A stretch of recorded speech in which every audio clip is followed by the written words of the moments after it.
people who heard that UFO testimony today, Republican Congresswoman Paulina Luna and Democratic Congressman Jared Moskowitz, both of Florida. Thank you both for joining me today. Congresswoman Luna, while two of the three witnesses claim they've seen unidentified objects in the past, a lot of what was said today was based on what other witnesses had told them. So why should you or the public believe what they said? Well, I want to start by saying that this really all started as a series of events. Initially, myself, Representative Burchett, and Representative Gates were actually denied access to information at Eglin Air Force Base in a follow-up of whistleblower testimony to Representative Gates' office. And upon pushback, I actually saw with my own two eyes evidence of UAPs at Eglin Air Force Base.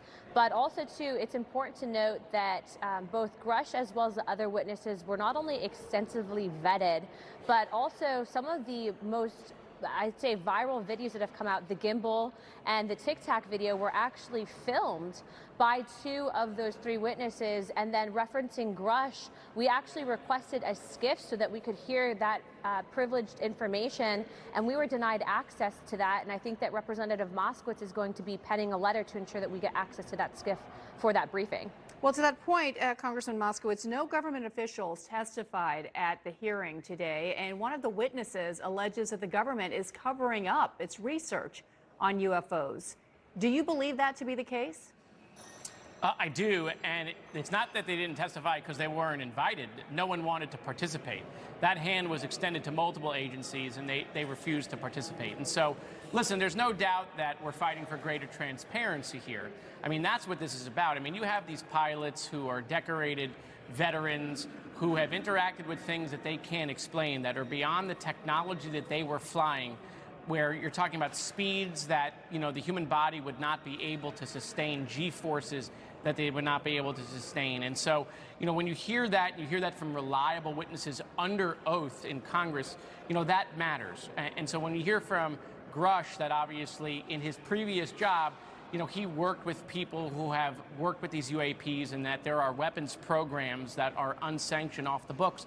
That's the point of congressional oversight. The point is for us to ask those questions, to pull that thread. And if we have to get into a classified setting to do it, so be it. But this is really about disclosure. We understand there's national security implications. No one's trying to jeopardize that. But that can't be a shield that the American people don't get to learn the basics. So, Congressman Moskowitz, sticking with you, what are some of the bipartisan efforts that you're working on to have the government be more transparent on this issue? Well, number one, first of all, we got to protect our whistleblowers on this, so there could be whistleblower legislation that comes out to protect them. I think, obviously, talking about getting Grush into a skiff so that we can hear the classified information, getting the document he submitted to the Inspector General, he referenced that several times today. I mean, there's some talk on Capitol Hill about maybe doing a select committee. Obviously, that would be up to the Speaker of the House to do that with subpoena power, and we can start subpoenaing people. I mean, so these are some of the things that are currently being discussed. Obviously, we just came out of that hearing. Members are already starting to talk about the next steps. And that's what's important here. What's important is that this is not just a one-day hearing, that we have follow-up. And I think you hear from, you know, Congresswoman Luna and others that this is a bipartisan, bicameral, nonpartisan sort of stuff that's happening on Capitol Hill, which, by the way, is somewhat unique. And that's why I think you're going to see it move faster than some other issues. Yeah, it is notable to hear that some of these witnesses were just nervous about testifying for fear of a stigma being attached to them from what they saw or what they heard. Congresswoman Luna, let me ask you about what doesn't seem to be a bipartisan issue here, and that is House Speaker Kevin McCarthy floating this idea of an impeachment inquiry of President Biden. Is that something that you would support right now? Well, I'm very much so focused on investigating the UAP issue, but what I can tell you is we are focusing on getting to the root issues of government corruption, and so we still have more investigations to support. But yes, I would, and I'm sure that Representative Moskowitz and I disagree on that, but I would support that. You would support it? Correct. Based on what? Based on the evidence that we've seen brought forward through bank transactions, records, and also too, we're taking testimony and deposition, I believe on the 31st of this month, from an associate with Hunter Biden that apparently worked through business transactions and dealings in regards to being present when the then now president was called.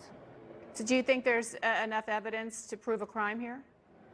I believe so, yes. based on what I've seen. And then also, to mind you, we have a very important job to make sure that everyone, regardless of party affiliation, is being held accountable. You can't sell access to your position. But again, going back to what happened today was historic for bipartisan support and legislation potentially to investigate UAPs, and we hope to focus on that in this interview. Congressman Moskowitz, I can't leave you without offering you an opportunity to respond to what you just heard from Congresswoman Luna.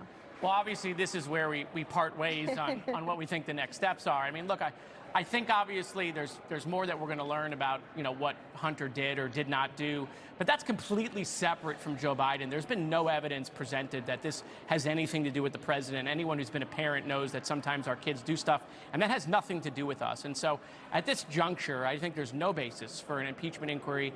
Look, President Trump obviously is in a little bit of trouble. I think we've read a little bit about that.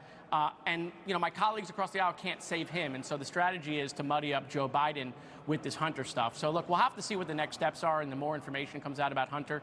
But if Hunter winds up being in trouble beyond what he's already been pled guilty for, that has, so far, there's been no evidence that links that to the President of the United States. Well, Congressman Jared Moskowitz and Congresswoman Paulina Luna, thank you so much, and keep us posted on your bipartisan inquiry into UAPs. We appreciate the time. You guys better cover it next time. Yes, thank you. Thanks.